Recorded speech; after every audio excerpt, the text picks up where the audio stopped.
Today's guest is a science fiction writer with many written short stories, and his most recent book, House of Sleep, is about dreams, heartbreak, and transcendence. He is also co host of the podcast Art of Darkness. The show touches on artists, intellectuals, and the things that drive them. Our guest also has a series of monthly essays about tarot and is very knowledgeable in this subject matter. I'd like to welcome Brad Kelly to the show. How you doing, Brad? I'm doing great. How are you? Excellent, man. We got to talk for a second there off air, and I was just, letting you know that like I was able to read some of your written work and listen to some of your audio written work, which I thought was really cool that you got that on your website. The slow and long.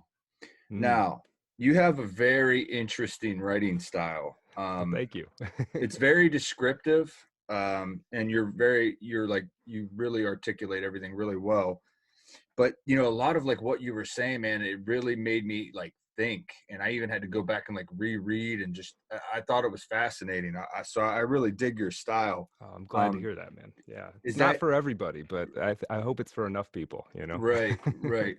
Yeah. Now, is that something that you just kind of came natural, or how did that how did this style come about? Yeah, that's a good question. So, it's something I've been at for a long time. I actually have a master's of fine arts from University of Texas in creative writing. Um, and I was writing quite a bit before that. And it took me a long time to really find that voice. You spend a lot of time trying to imitate other people. And there's value in that because, hey, there's people out there who can do it way better than you can, especially when you first start. So it takes a long time. You got to build confidence. You got to, when you get criticism, you got to be able to hear it, but also see through it a little bit. If you're trying to do something original, everybody's going to like it because they're going to expect it to be something else. So, but also a lot of it comes from, I'm a obsessive editor. So, everything you see that I put out is probably 12 drafts. I've usually read it aloud. I will read it aloud and record It's it a and lot of listen to work. it. So, yeah, and I think it pays off. It's tricky. We live in the internet age and everything's supposed to happen right now. And there's not a lot of patience for, spending, on a book length work multiple years. And I think it's worth it in the long run. But yeah, Very, so it comes from a lot of different sources.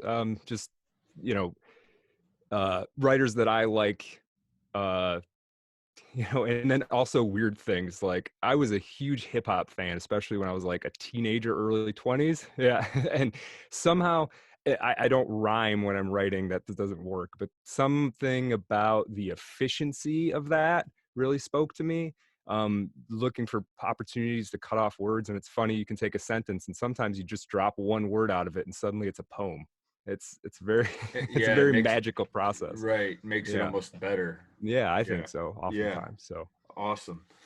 So science fiction, it's a very interesting topic. mhm, I have some interest, but I know by no means consider myself, a scholar at it. mhm. But from listening to like one of the shows that you had recorded, I mean, it seems like you're kind of a historian on science fiction, no? Maybe a little bit. Yeah, yeah, a little bit. That's pretty cool. So, like going into that, oftentimes I've noticed like the real world, right? It can be kind of stranger than fiction. Mhm. There's like synchronicities or even forecasting that oftentimes can be found in science fiction. What are some of your thoughts on that? Yeah, well, I definitely think that's true. And one of the things about science fiction, and there's all these sort of gradations to it. Some of the best science fiction to me is stuff that doesn't try to fully explain things, right? You've got that has that air of mystery, at least in a part of it. Um, I do think, I think one of the things that artists do is they do sort of pattern recognition. You know, and I hope every once in a while I'm able to do it where you can kind of see what's going on and you sense a pattern, maybe just a year before other people start to see it, or maybe it's 10 years before other people start to see it. And you do kind of forecast it because you can kind of see where it's going. I've heard science fiction writers described as, or what writing, future-based science fiction is about is it's not about predicting the car, it's about predicting traffic jams, right? So it's seeing the sort of implications of what's happening now and how those will coalesce into things based on understanding human psychology and all of that. So, and part of it is, a rational thing, but I think it also kind of comes a little bit from that dream realm, right? There's all of this, like, I don't know what year this happened, but there was a period of history where the steam engine was invented like 3 or 4 times in the span of 12 years. You know, it was invented in different places, but it just kind of happened before it news got out. And it was like all of a sudden it's steam engine time for some reason. Something just clicks in the collective human psyche that all of a sudden we know how to do this. Um, and there's indications of other stuff like that too. This notion of what is it? Morphic resonance, I think, is the Rupert Sheldrake term, that we're sort of forming these habits collectively and together, and then all of a sudden stuff just starts making sense. Yeah. Um, what are, what are your thoughts on like big tech and that kind of movement? Then is that similar?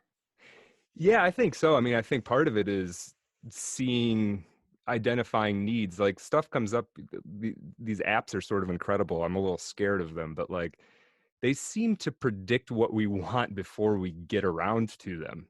Suddenly something shows up and a year later, you can't even imagine life without it in a certain way. Um, so I think there's real positive aspects to that, but there's can also be like a feedback loop, right? Where we keep just getting exactly what we want and we need. I don't know if that's always, I don't know if that's always a good thing or not. Yeah, I don't think so. Sometimes some scarcity can do you well for sure, especially on a sort of spiritual level. Just being fed exactly what you need all the time, I think that's a little dangerous. But I'm not above, going to an Airbnb or getting food delivered every once in a while. I'll say that. Right, right. That's interesting, and that makes me wonder sometimes about some of the conspiracy theorists if they're kind of playing on some of this, almost like science fiction does, kind of Mm, forecasting what what they're expecting, or they're kind of guessing. I don't know. yeah. I just find myself down so many rabbit holes these days that, and I try not to be a conspiracy theorist, but Yeah. I just Well, it's tricky because every great once in a while, one of them comes true. Right. And so, well, then what are you supposed to do with that information? And yeah, you try to be rational somewhat and try to, not add too many complexities. But every once in a while, something happens. And you're like, well, isn't that what these crazy people were saying a couple of years ago? right, so, yeah, so it can be difficult. I think of conspiracy stories as almost like ghost stories a little bit. Conspiracy yeah. theories is like ghost stories. It's not that they're true or not true, but like the fact that so many people buy into one tells you a lot about what's going on in people's heads at that time. So if you read them like mythology almost, it's like, well, what did people in 2021 believe? What was going on with Right. them? QAnon, tells you something about what some people were going through. So, yeah. That's a valid point. And Yeah. going a little bit back to, I guess, science fiction and kind of forecasting. I don't necessarily know if Yeah. it's forecasting, but one thing that's kind of got me just thinking, man, is you know the Matrix, right? So, like, I watched the movies, when they first came out, and I just, looked at them as, just science fiction movies. But, Sure. the more that I do this show and the more people that I talk to, I oftentimes wonder, like, are we in like a Matrix? It almost feels that way Mm. sometimes. And Yeah, it does, right? Yeah. yeah, it's really weird.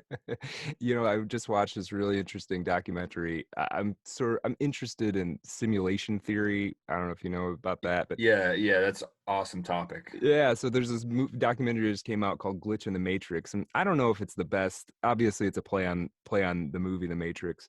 Um, it doesn't go deep into, supposedly there's like mathematical theories that support this idea and all. He doesn't really go into that, but he does delve into the lives of these handful of people who have had experiences that have convinced them that we're all sort of living in a simulation. And you hear these people describe what they experienced, and it's hard to clearly something's going on, you know. So Or is what, like, experience how? Like, they've seen a glitch, or like yeah, they've seen there's one guy who saw glitches and he started, I believe he's a computer programmer, and so he's obsessed with data, and so he started tracking all these things that he observed as like synchronicities essentially. And then he started being able to predict days in which he would have an inordinate amount of synchronicities, and that would come true. So you know, I don't even know if that has anything necessarily to That's do with so cool. simulation theory, but you might just have figured out a way to hack synchronicity in some way. Right. But yeah, there's clearly something. It's easy to kind of shuffle that stuff off to the side, but it wouldn't be if you were living through it, you know?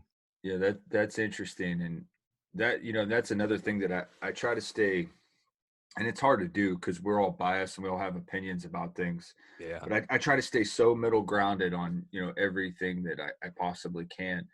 But again, like doing this show over and over, there's one thing that coming to just kind of full-fledgedly believe, that no matter what's going on, I believe there's some intelligence behind the creation and design of what we're experiencing. Yeah, I'm on board with that. I don't wouldn't pretend to understand it by any means, but you know, I've had experiences myself that sort of forced me to feel to feel that way. So yeah, yeah, I can't. I find that harder and harder to deny, which is interesting because I was a bit. I don't know if I was a Richard Dawkins kind of atheist for a number of years. Um, and there kind of came an accumulation of experiences that was just, well, that seems silly to me now. That seemed like that became a sillier hypothesis than all the other options at some point. So yeah, Yeah, I I hear you. think that's kind of where I was too. Not so much believing in God, just kind of skeptical on the whole thing. And I don't know, it's just like you said, it's, I don't know, it's Yeah. just too many synchronicities, too many things have happened, too many things that are unexplained that you just can't. And even like the whole materialism, like reality, like it's flawed, right? I mean, Hmm. even science is starting to say that, that's the case. Yeah, yeah, we kind of come to a time we're seeing, you know, scientists are just people too, you know. So it's not that they're necessarily wrong all the time, but the case isn't closed on anything, really, you know. And I think an honest scientist would tell you that as well. You know, you can't really. And it's interesting too, you know, when you dig into the lives of, you know, sort of groundbreaking scientists, the Albert Einsteins and people like at that level, they generally have some kind of what we might call religious belief. It might not look like Catholicism or Judaism or anything, but they tend to have something like what Yeah, you're saying. You know, Isaac Newton. yeah, I Yeah, mean yeah, Isaac yeah, Newton yeah, was, yeah, he was a full-on occultist. You know, yeah. he was trying to see the face of God. So yeah, so you know, I guess I would lean more to those guys than I would to That's an interesting point, though, and I kind of agree with you. I wonder where Elon Musk falls in that yeah, category. I think he's a simulation theory believer. But you know, the thing is simulation theory is basically Gnosticism for the 21st century. So I don't know if you're familiar with Gnosticism at all, but Can is you can you this explain?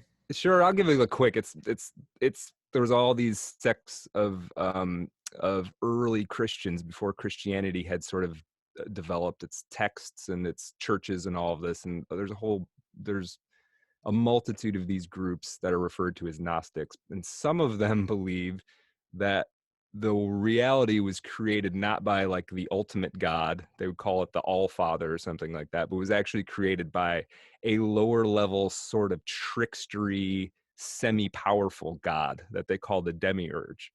And that that figure had essentially trapped us here in some way as like an experiment or a test or something along those lines. um, that's basically what simulation theory is too. A whole bunch of some super intelligent beings created a computer program and we're living in it. You know, That it's not that different. that's interesting. That reminds me of like some people theorize that we've been put here by like an alien race or Mhm. reptilians or the Anunnaki, and that, Yeah, right. that we're here. That's kind of It's that's interesting. it's in that same ball. Yeah, it's sort of Yeah. in that same ballpark. Yeah. So, I mean, I don't know what to think, but but So can we talk a little bit about the House of Sleep? I mean, maybe not absolutely, I'd love to. necessarily give away, all the details, but just, kind of what it's about and kind of what your inspiration was for the book. Yeah, I'll give you. I'll try to give you the. I'm really bad at what they call the elevator pitch, but I'll sort of try and run it down a little bit. The basic premise is there's a house. There is an actual house of sleep, and it's on this plateau, and it's run by a guy who goes by the Diving Man. He's a sort of an eccentric guru kind of figure, Tim Leary slash Willy Wonka slash Judge Holden slash. He's a very strange guy. Doesn't really let anybody get close to him. Has very strange views on the world. Those are the funnest parts to write. and and he brings so he draws these people to the House of Sleep, and what they do is it's indicated as a kind of retreat where they're remembering their dreams every night, sort of together. And they've they've come across a research chemical that allows them to do this. It doesn't have any other narcotic effects. It just when you wake up, you remember exactly what happened to you while you were asleep. And it draws this house ends up drawing a couple characters. The main character is Lynn, who has predicted her fiance's death in a car accident. She had a dream and she predicted his death and then blames herself for it, right? So she goes here hoping that she can have some closure. And then it also draws another kid, younger guy, early 20s, who's like a refugee from his father. His father's a religious fanatic, schizophrenic figure, and this kid has finally escaped, and he makes his way there. Um, Part of it kind of came from, so it's sort of this new agey kind of hippie commune, and it has all the virtues of that, but it turns out that the Diving Man, who's this kind of crazy figure who can purportedly hold his breath for 10 minutes at a time, and has these vague telepathic abilities, it seems like, he is sort of using these people to his own end. That's where the sort of thriller aspect, and that's what makes it an interesting plot, I suppose. It's hard to have a book where it's like, yeah, and everything worked out great. It doesn't, it's not Yeah, that compelling. that's not. But I mean, I took part of it from, I participated in a series of um, plant medicine ceremonies um, and really loved that environment and was sort of inspired by it and Oh, took it that's awesome. and took it I took it in a dark direction for the sake of the novel. But the environment, the way it looks, the way people interact with each other, it was all sort of directly drawn from those participating in those ceremonies with those people. So And and then how was that experience? um it's I mean, it's the most profound thing that's ever happened to me in my life, and maybe Oh man. maybe ever will. Wow. Yeah, it's kind of hard to even see the entry point to talk about it, but I mean, in my experience, it's sort of everything that people would say that it is. When I was talking earlier about having some experiences that made me convinced me finally, the last bit of my atheism out, that it Yeah. was um I tell people God dropped the cosmic black pyramid on my head. I can't argue about it. I can't argue about whether he exists anymore or not. Wow. um and they were beautiful experiences, and more important than the craziness of them was, I think it helped me at a very deep level. you Right. know the things that everybody's got stuff that they need to heal from.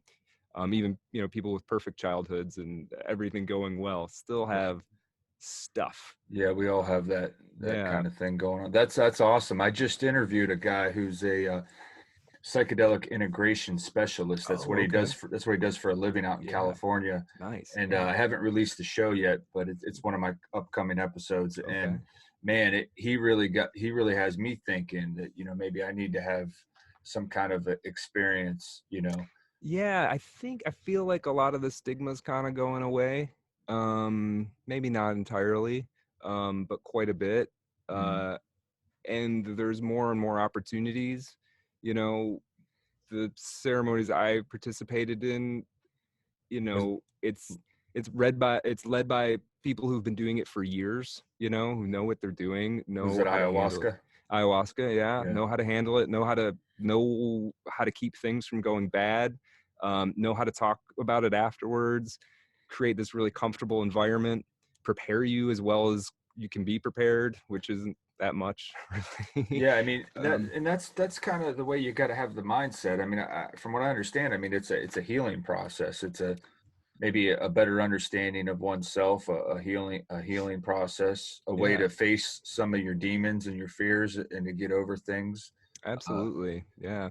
I think about this, how it was described to me, um, at my first time, and they said, well, you don't really know what's going to happen. Sometimes you're going to be in school, sometimes you're going to be in church, and sometimes you're going to be in a hospital, right? So at any time it can be doing one of those three things or all three of them at the same time. So yeah, you'll have, hours and hours of essentially radical therapy going on, and then other times it feels like you're just learning about reality, essentially. Yeah. So it's I didn't understand you could even have experiences like that before before I did. Yeah. it's so cool. Did you come across any spiritual beings or anything that was Yeah. not from this realm? Yeah, well, at least in my perception, and I believe it. Yeah. The thing that is generally referred to is Mama Ayahuasca, Pachamama. Um, I had experiences where I saw her and interacted with her, and she talked to me, and I asked for things and she gave me them, and she asked for things and I tried to give them, and you know, what felt like a full-on relationship. But then I also encountered other things in there, things that felt like insects, things that felt maybe like aliens, more masculine energy. Um, I'll tell you a funny thing. So it made you really sensitive. It makes you really sensitive to plants, or it made me very sensitive to plants and feeling like plants have their own sort of spirit. And so, I had had the most intense experience I'd had at that point, and um, was very sensitive to plants. Somebody was, tobacco is sort of sacred in that lineage. And so there's a fair amount of like, not really smoking cigarettes, but people smoking tobacco out of a little bit of tobacco out of a pipe. It's considered protective in that lineage. And so I remember smelling a little bit of that and then feeling like I was interacting with tobacco, the spirit of tobacco or something. But then I'd finally eaten. So you don't eat for before and you don't eat for hours, but I was still in that realm, but I was sort of on the backside of it. And I decided to eat a banana. And you know how bananas are cloned? I don't know if you know. So they're all the same banana, essentially, right? So as Right. soon as I bit into this thing, I experienced the banana spirit, but it was a clone. So it was sort of stupid. And it was like that old Dire Straits music video, like one of the first music videos. Money for nothing, your kicks for free. Yeah. So I just saw that in like a billion bananas in this field, this cheaply computer generated field, and it was talking to me like it was dumb. It was like, "Hello, I'm a banana." Like it was, it was the most ridiculous thing, but at the same time, so I sort of have that as the joke, and it was hilarious to me. I laughed for probably 20 minutes about it. But at the same time, a little later that morning, I went out and I hugged a cedar tree, as stereotypical as that is. It felt like this old grandfather that was happy to see me, so it makes you very sensitive to that kind of thing. I don't know how to not believe there's something to it. Um, and it's just sort of amping up your sensitivity is what it Yeah. seems like to me. Yeah, maybe even opening your third eye some. Absolutely. Yeah. Yeah. Yeah, Yeah. that's really cool. Yeah. Really cool. So then your thoughts on time travel or even time being an illusion and death Mm. being an illusion. Oh, yeah. I think, I think death. I think if I had to say what happens in death, I think if I have to say something, and I don't believe anything more than 80%, I say, but I think we're all sort of antennas and we're all tuning into the same frequency, and it shows up a little differently because we're all different, if that makes sense. It's like, broadcasting a TV signal, and every TV has different color settings and different audio and all of that. So it's sort of the same, but slightly distorted between everybody. So I think when you die, you're just shutting off an antenna basically, and you're part of the same signal you've always been part of. So in that sense, yeah, I think the body's just a thing you occupy for a little while to try and figure some stuff out. Absolutely. So you Yeah. you you agree that we're universal consciousness? Yeah, I really do. And I forget that sometimes and get and it's hard to keep that mindset, going to work and driving in traffic and all of that. But Yeah. the more I can keep that mindset, it seems like the more at peace that I am, for Yeah, and, sure. and I think I like that analogy of we're all antennas on the same frequency, but we maybe experience or perceive things differently than Hmm. with each other. Yeah. And that's perhaps that we all need different lessons and different things that we need to go through in this life that we're currently living or experiencing, I Yeah, should yeah. say. I think there's something about we all sort of have a curriculum. I think so. Ram Dass sort of saying, and it's like your curriculum's not going to be. You and I aren't going to have the same curriculum. We're not necessarily here to learn the same thing. So That's fascinating. Now, what are your thoughts on time then? Do you believe that time is even a thing? I mean, obviously it is, like, from a human standpoint of yeah, we experience linear time. That's kind of how we track things, but yeah, I mean, yeah. I think it's a biological bias. I think there's clearly more to it. I, I don't know if you're familiar with there was this book that came out in like the 30s called A Brief Experiment with Time. And I can't remember the guy's name off the top of my head. It man, was that this sounds interesting. aerospace engineer, J.W. Dunn or something like that. He was an early aerospace engineer, like in the 19 teens, and had designed some planes for World War One, I want to say. And he started having these like vaguely prophetic dreams, essentially. But he was such a science guy, right? He's such an engineer brain that he like decided that he needed to run experiments on this and try to figure out, maybe how to accentuate for predictive dreams, or whether or not he was just mistaken and they weren't actually, or whatever. And he came up with, there's not a lot of dramatic stories that came up with it, but he did have like these little knowings that he had, and that some other people that that he kind of ran this experiment with had. Um, and one of them was he dream predicted. I think it was a ship sinking. This would have been like the 1930s, and or a volcano, some sort of disaster where many many people died.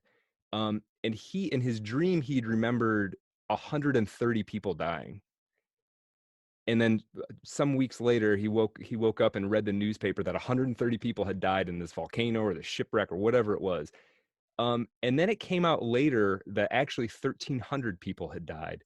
And this weird thing is he hadn't predicted the the event happening. He predicted himself reading the newspaper about it happening, which is subtly different, That's right? interesting. And so I do think there are things. I do think there are things that can happen in your experience that echo backwards or echo forwards. I think you can break that biological bias of linear time every once in a while. I have no idea how to do it reliably, Right. and I haven't honestly had that many experiences with that kind of thing. But I do think it definitely slows down and speeds up. So yeah, I think you can. I think there's something to that. I don't know how we break out of it. I don't. Maybe we never can. Maybe we're not supposed to. At Yeah, least maybe we're not not at supposed least to. not in the human experience. Yeah, yeah, that could be part of the lesson, right? Is like, well, go deal with time for a while. Mm. Yeah. Yeah. Yeah. So you mentioned that he had dreamed this. What are your thoughts on dreams? I mean, Yeah. I often think about those and wonder, like, man, is that like a different time and space? Is that just, my subconscious, thinking thoughts while I'm asleep? Or Right.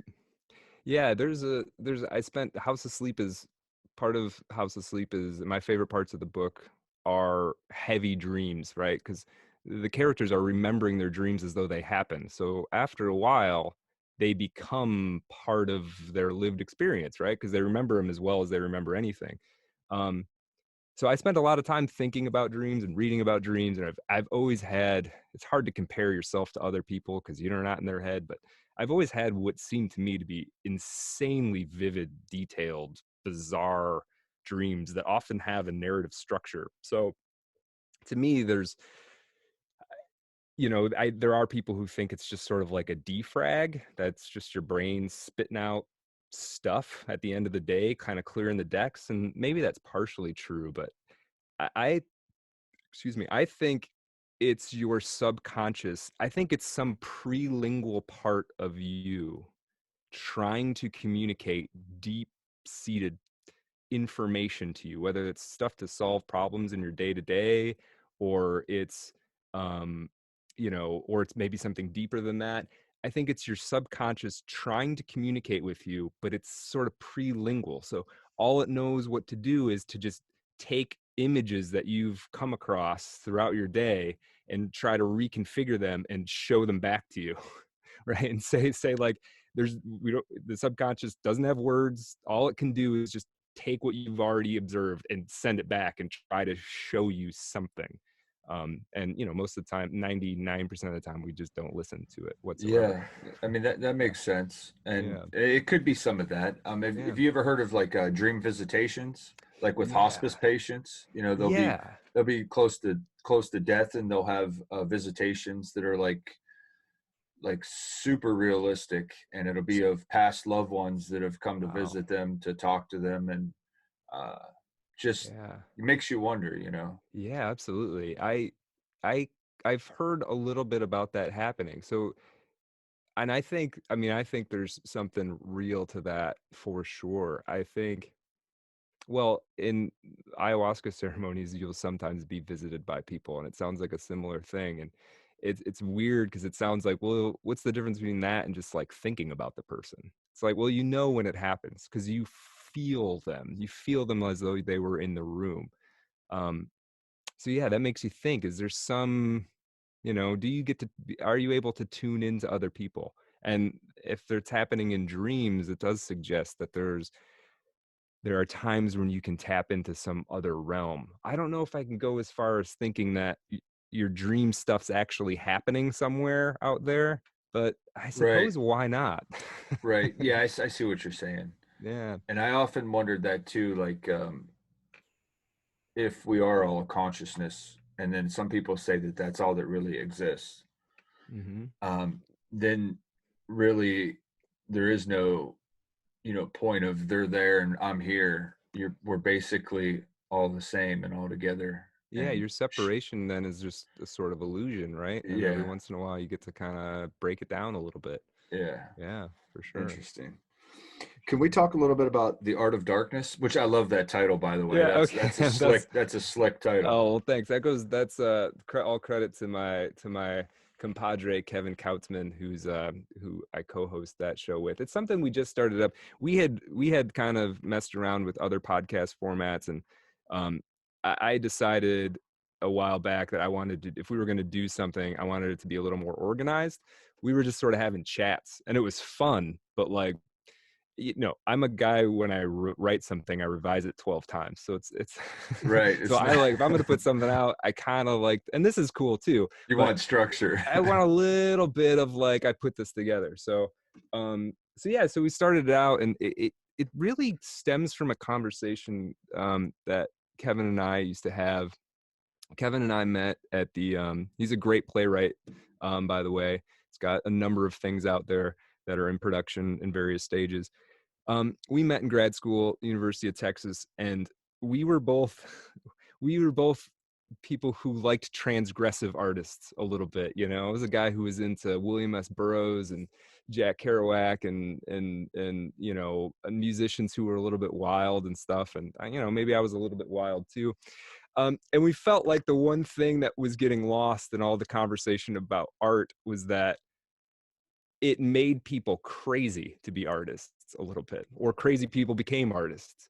And so we kind of started this podcast thinking we want to go into that. We want to go into like, what does it cost a person to do this great art that people love and respect down the road? Because I think art is in its own right is a spiritual practice.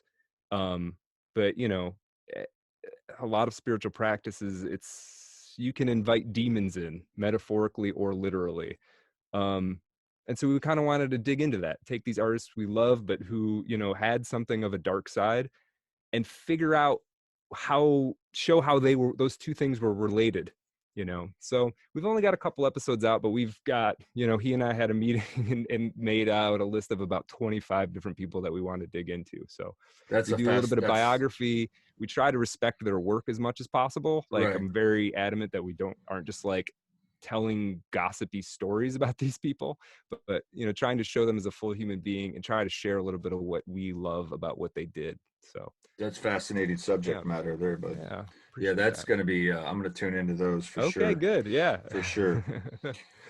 The short stories. How often do you write them and release them? Oh yeah, I mean those go back a ways. So I focus more on novels now.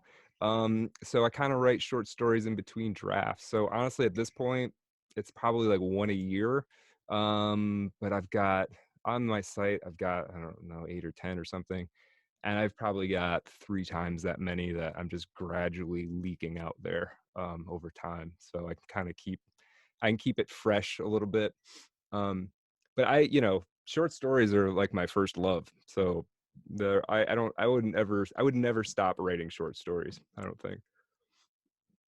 That's excellent. And then, as far as tarot reading, how did you come into this subject? Oh And yeah, tarot's great. So um I went on this date with this woman. I didn't know anything about tarot. I'd never had a tarot reading. I'd never even thought about it. And I went on this date with this woman.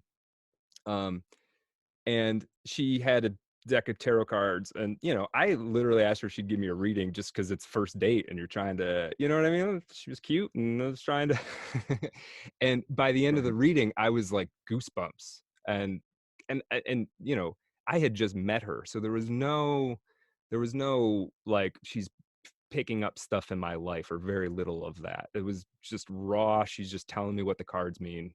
Um, and it kind of went to the back of my brain, and I didn't think about it for another year or two.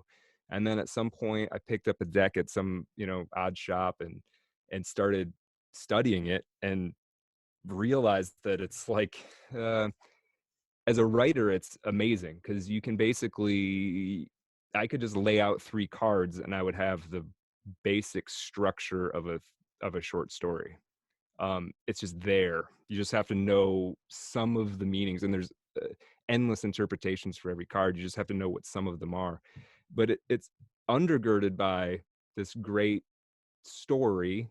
It's called The Fool's Journey, um, which is represented by 22 cards, and it tells the story of a person going from essentially childhood to enlightenment, and all of the steps you would have to take according to this system, all the steps you would have to take along the way to get there, all the things you would have to experience and go through in order, or in an order. It doesn't necessarily mean that's the order that it would have to go in, obviously. Excuse me. So once I recognized there was like a narrative structure to it, I got obsessed. And for a couple of years, I would spend a half an hour a day just reading about it, coming up with spreads, pulling cards out and seeing what I could remember about them, until at some point you kind of, just like anything else, it becomes a language. It's like a second language that you speak. And then you start seeing it out in the real world. You'll see like, oh, that looks just like the moon card. What is that yeah, trying? And what is that trying to tell me? That I just saw that, it sort of leaks out of the cards into your world in a certain way. So that's a synchronicity in itself. yeah, absolutely. So I don't know, have you ever had a tarot reading? Yeah, I've actually done a few, and Oh, have you? Okay, so yeah, all right. I'm a little familiar. I mean, I'm not by any means, but here's the thing. and you made a very valid point. You know, you said that the cards can be interpreted in different ways, Mhm. and the same card could have multiple meanings. But I really do think it just depends on the person's situation, right? Yeah. Yeah. And what you're getting from the cards. Mhm. Now, there's something about it though, right? There's something that's more than just cards on a table. Right. Yeah. There's a I don't know if it's a psychic connection, but there's some kind of it almost feels as if, at least to me, it felt as if you're connecting with source or something that's wiser than yourself. Yeah, I personally agree with that entirely. I tend to, if I'm gonna read for somebody and it's like their first time, I tend to try not get like like into that. I'll just be just because it seems like it's an easier entree to be like, this is interesting and I hope you find it helpful, you know?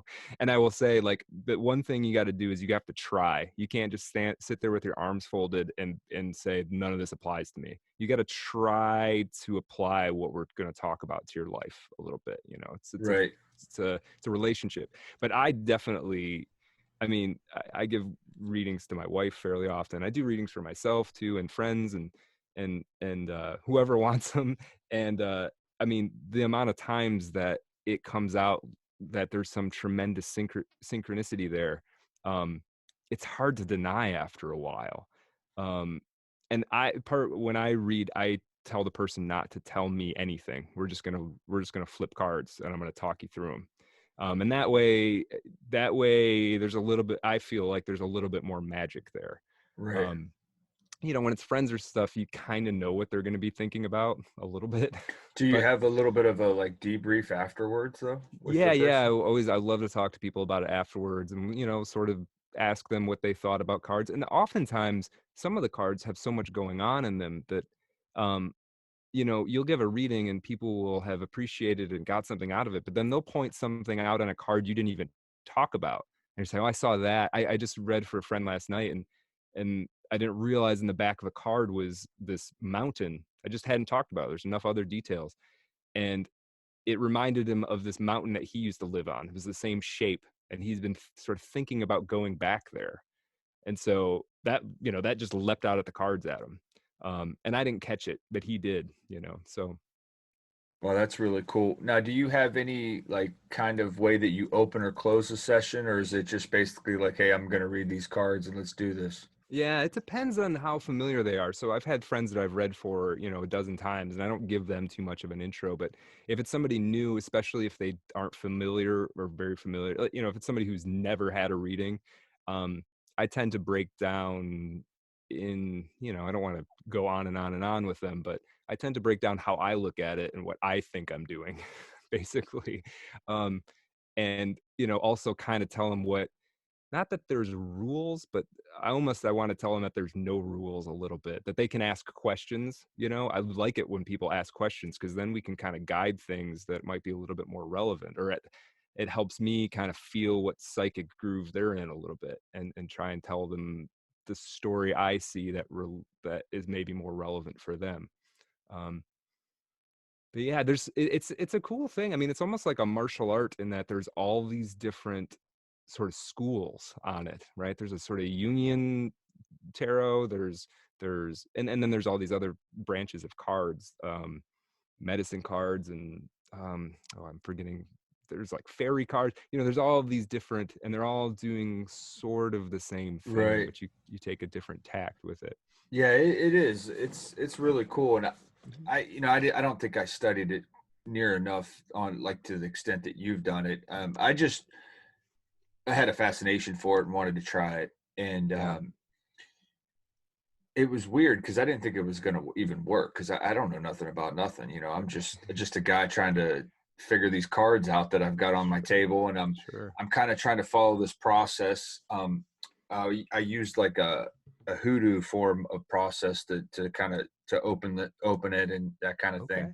And Can you tell me about that a little bit? I'm curious about that. Like, what does that entail? well, it entails like a little bit of prayer prior Okay. to the thing, and then Okay. some candles, and then Okay. just basically just a reading, and Okay. then you just basically close the session with another prayer, Okay. and but it was weird because even with my lack of experience, the times that I did do it, and I probably missed a lot of stuff, but like, man, it would just give you chills, like, Oh yeah. because you would be nailing stuff, and people would be like, "Whoa," they'd be into it, and I'd be like, "I can't believe this is really working." Like, Yeah, right. I mean, but Yeah. it's just I've always had a fascination for it. I've just never. I guess I dabbled in it for probably about a 6 month period, and then Okay. just never got back into it. Yeah, it's But I've always enjoyed it. yeah, it's a I, I'm impressed by people.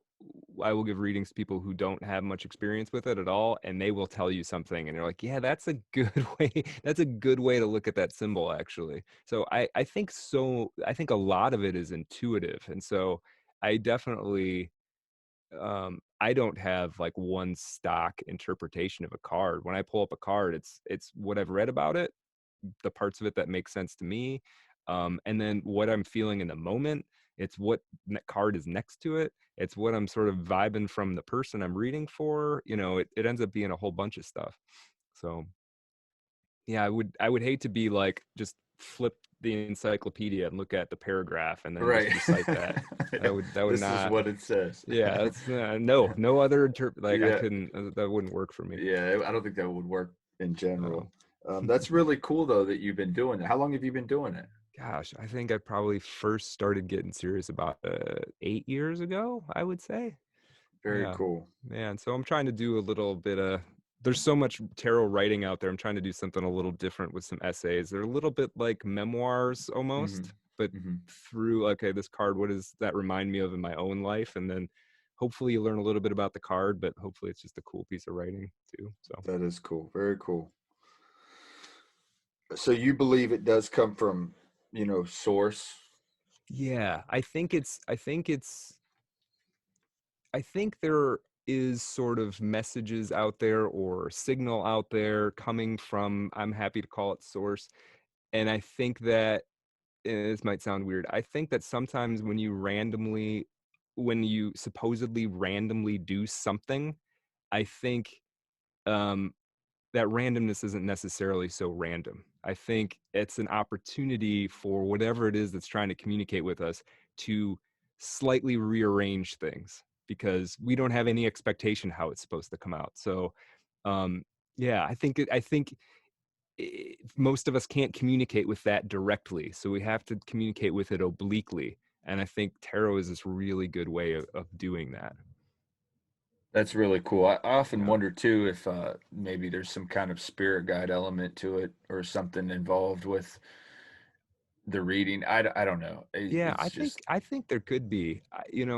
I haven't had, talking about ayahuasca before. I mean, I feel like I sometimes still talk to the stuff that I've interacted with in that space, and I don't quite get that in tarot. But that does not mean that there isn't something there, because I've had readings I gave to people. I mean, this one's going to sound crazy. I gave a reading to this woman who I just met, um, and she filed for divorce with her husband like the next day. It was just something, and she'd seen something in the card that was like, oh yeah, I'm just not, I'm not listening to myself. Obviously, I need to do this. So, wow. and most of the That's time, people are just like, "Oh, that was cool," but that's that intense. that cracked her wide open. So, and I wouldn't claim any credit for that. I just kind of happened to be there with some cards I was throwing around. It just So, happened to be whatever she needed in that moment to yeah, and to make that decision. that was huge for her. Divorce is kind of sad, but most of the time when it happens, Maybe it's it's for the better. for the best. So, Yeah. yeah. Yeah, that's interesting. All right. Well, I guess I got a couple more weird questions for you, Sure, and then man. I Lay it could on me. let. This is fun. Yeah, yeah. This is interesting. Great, great, great conversation. Yeah. Your thoughts on astral travel? Ooh, I wish I could do it. I don't have the patience or something. People I respect claim it you can do it. So I don't have a lot of theories on it, but I think it's possible. I don't know what's going on exactly. Man, I know. I've same here. Yeah. I kind of believe it out of just from hearing from people that I know from being on my show that I respect. Yeah. I've tried hoped for it in meditation, but it's never happened to me. have any of the people you've talked to had like a particular technique for getting there? They tell me meditation. Yeah. Okay. I've meditated a bit. It hasn't Yeah, gotten me that cool. too. Me too. Yeah, me Yeah. too. Yeah, usually it's meditation, but I think some of the people that I have talked to, they are really gifted psychically though as well. Sure. Like they're in Okay. touch with a lot of Yeah. just a lot of things that Yeah, that makes sense. I mean, clearly everything's on a spectrum, right? So some people got to be just better equipped for this than others, you know. I think that I think the reason it took ayahuasca for me to even be interested in spiritual matters is because I'm hard to move off that block. Like I'm a born rationalist. So you got to really throw me off the cliff before I'm going to start getting um, opening up a bit. So for me, maybe it's not. Maybe it would just be a Herculean effort for me to get to the point I could astral travel. But I think people do it, and I'm fascinated by it. I just think you got to start to embrace things, kind of like you're doing. Yeah, Because I was in a similar situation where, I'm a rationalist. I don't really believe in any of that kind of stuff. yeah. And it really just started with my father's passing and Okay. then a psychic medium telling me stuff that Oof, there's no way she could have known. And I'm right. like, and then that's kind of what really started this whole thing of just, well, let me find out what's going on. Oh, okay. I gotta talk to some other people and see if Yeah. there's any validity to this. Yeah, And isn't that interesting? Is those experiences, and they come in a lot of different shapes and forms, but they will just put a question mark in your life, and you gotta ask that. You gotta keep asking that question for sure. yeah, and not only will they put a question mark in your life, but they sometimes they tend to carve out a whole different path or a whole Oh different yeah, direction that you weren't even expecting that you were going to be going down. for sure, for sure. That's So, exciting. That's the adventure. That gets to be the adventure of your life. yeah, That's awesome. yeah. So your thoughts on aliens and UFOs, Tic Tacs, that Oh kind of man, thing? this is all right up my alley. All right. So the Tic Tac thing, I mean, that was incredible. I don't know if you've listened to any interviews with this fighter pilot, David Yeah, Fravor. man. Yeah, Oh my gosh. I don't clearly something's going on, right? something's Like, going on. yeah. I don't know what to think, you know. I guess I could be convinced that some of that stuff is like experimental aircraft or whatever. There's just so many. I think people who are totally skeptical will always say there's no evidence. And the thing I always say is like, you haven't looked for it, because if you go on the internet, even if 1% of this stuff is true, There's plenty of evidence. yeah, yeah. So, so I yeah, mean, there's Navy pilots have evidence right. from their cockpit cameras. So, Right. like, So I you mean, you kind of can't, you can quibble about, well, where did it come from and what does it mean? I mean, because I guess we don't know, but like clearly there are some phenomena in the skies, and some of that stuff is going underwater apparently, which is even stranger in some ways. yes, yes, Yeah. that is strange. Yeah. But I think about too, I kind of wonder this is where I'm skeptical about UFOs being aliens. I think that if they were trying to communicate with us, they would do it like in the astral projection, or they would just go right into our heads. Like, do they need to send a ship all the way here? That seems almost like overkill. But I mean, I don't know. Terrence McKenna would always talk about, he believed that the mushroom uh, was an alien, essentially, and that by eating them you were essentially communicating with this alien species or race that occupied some kind of imaginary a Hmm, plane of the imagination. that's I don't know if I interesting. agree with that, but it's Yeah, an I know interesting way of looking at it. that is. Now you mentioned that I lost my train of thought. Damn No, it. that's all right. Um, God, we got excited about aliens, man. I That's know, man. I know. The thing well, about it is I keep wanting the news story to be like proof. right. Well, the thing about it is you said that maybe they traveled all the way here, but I'm not so sure that they travel that way. Okay. Yes. I'm What do not you think? I'm not so sure that they travel, from point A to point B like we do. Oh, Perhaps they can, wormhole or bend space time, just kind of like warp in and out of dimensions. yeah, I don't know. they couldn't be flying here even at light speed, right? It's way No, too time consuming. right. So yeah, so you're right. If there are these ships showing up, which clearly there's something showing up. Yeah, And yeah, it's probably The true. Navy has caught the ones the submersible ones that are Mhm. coming out of the water. Now, I mean, to me, that says, are they here? Are they already here? Are they Yeah, underwater? yeah, that makes you wonder, do they just hang out down there, right? Like, in the undersea is so poorly explored and understood, we mapped it or whatever, Right. but we don't have anything idea what's going on down there for the We most don't have a part. clue. So, yeah, there could be, I mean, it could be anything. There could be literally anything down there. So, yeah, maybe they're here, maybe they've been here for a while. Yeah. I That, I keep I actually remind myself about once every week that those Navy videos came out. Because to me, that was like, that's the straight world admitting yep. that this stuff exists. Yep. And to me, that means they do. Basically, I don't have Yeah. to question it anymore. Now, hopefully we get to like learn more as a society about what is going on there. Right. And I think too that, I mean, there's some cases of people that are just too credible to deny. Oh yeah, yeah. For example, I had Terry Lovelace on my show, and Okay. I mean, he's a assistant attorney general. He was a U.S. Air Force guy. I mean, he was a straight up guy. He was an attorney for a long time. Um, and I mean, he's got X-rays that kind of prove that he had something implanted in his leg Wow. that's not normal. Right. And he claims that he's been involved in a few abductions, and it's just Really.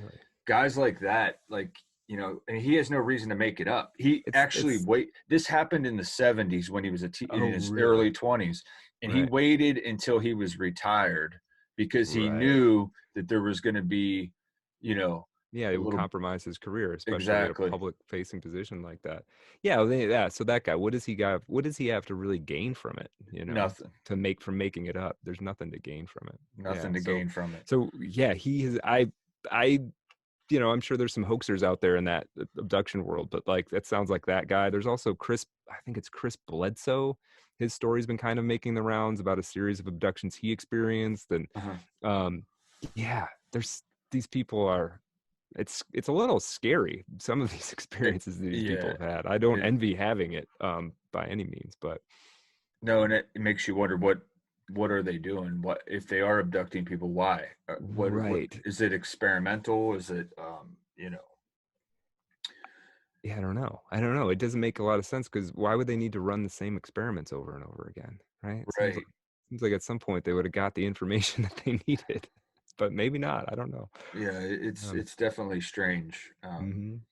Yeah, I'm kind of hoping, like, when you think about what the historical events will be of your life, I'm sort of hoping full on, you know, aliens on the White House lawn sort of thing happens in my lifetime. That would I be, kind of do too. yeah, that would be pretty exciting. That would be exciting, Yeah. as long as, like, war didn't break out or nothing like Yeah, that. yeah. We I'm just hoping. Hopefully, it can we remain peaceful. Yeah, Yeah, we all get absolutely. along, and maybe change the Yeah, world for a better, make it yeah. a Can better they bring place. us like free, environmentally friendly energy and not blow us up? That's all I ask. Right, right. Yep. Yeah, Some yeah, technology that'll, help the environment, something yeah, like that. yeah, Interesting stuff, man. So, yeah, listen, it's been a fascinating discussion. yeah. That was a lot of fun. Where can we find the work you're doing, and where can we get your podcast? Where can we check your podcast out? Where can we, get your written work, all that stuff? Sure. Yeah. So I'll give you a couple of links. So the podcast Art of Darkness that I'm doing with my partner Kevin Kautzman, that's at artofdarkpod.com. Twitter handle for that's the same, Art of Dark Pod. My stuff, you can find it all on my website. It's Brad Kelly-esque. So BradKellyEsque, bradkellyesque.com. And then I'm pretty active on Twitter too. It's my handle on Twitter. I got into it early, so I actually got my name. It's Brad Kelly, BradKelly. Yeah, you can find pretty much anything I do, one of those. My book, House of Sleep, it's out on Amazon. People seem to like it. It's got good reviews so far, which I'm quite pleased with. So if you're interested in it, check it out for sure, ebook and paperback. Real quick before I Mhm. let you go, What's in the works for the future of your writing? Do you have any books planned? Yeah, I do. I'm working on a book that is untitled at the moment. It's a lot more in tune with time, actually. So I for my day job, which I don't want to talk about too much, but I go into sewers fairly regularly. So this is a novel in the basic sense. It's a crew goes down into the sewer. When they come up, it's a year later, and then every time they go in, they can't seem to get home. So Oh, that's that that's sounds awesome. that's the basic premise. So I'm hard at work on that, and uh, and tarot essays coming out. Trying to make those at least once a month. So yeah. Very cool, very cool. Guys, check his work out, and you got a fan here. All Thank you, right, man. man. I appreciate it. Well, you got a Appreciate it, fan bud. from me too. I'm gonna listen to this podcast going forward. So thanks so much Sounds for good, having me man. on. Yep. Thank you.